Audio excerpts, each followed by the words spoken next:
So, good morning po. Good morning, Optimia. So, nandito po kami ngayon sa San Jose, Tagaytay. So, meron po kasi ditong bata na natulungan ng produkto po natin. So, kung makikita nyo po sa video, maliit na po yung goiter niya na sobrang lambot. Ayan po.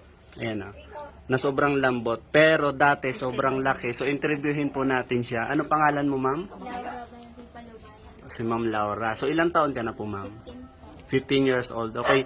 Ma'am, gaano po ba kalaki yung goiter mo noong hindi ka pa po uminom ng juice? Ang dito po sa may buo po. So, halos buo yung leeg na matigas. Okay.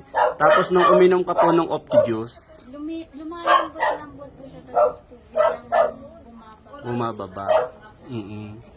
Nakailang bote ka na ng Opti Juice? Tatlo pong bote. 3 bote. So, nung after nung uminom ka ng 3 boteng Opti Juice, ano yung naramdaman mo? Lumabas po yung dumi ko po, itim na itim po. Pagos po, po, minsan po mabaho. Mabaho. Ayun. So, grabe, no?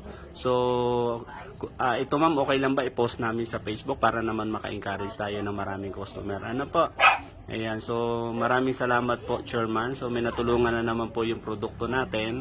So, hihingin po natin yung picture niya before po siya uminom ng Opti Juice. I think napakalaki po talaga ng bukol niya na sobrang tigas dati. Pero ngayon po, parang tubig na lang yung laman.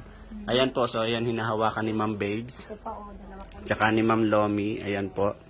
So, ito po napakagandang patunay talaga testimony ng produkto natin. I think siya po ata hindi din natin nagkakaroon ng menstruation, tama? Ayun. So, Opti Juice din po ang nakatulong sa kanya. Ayun. So, maraming salamat po. Thank you, ma'am.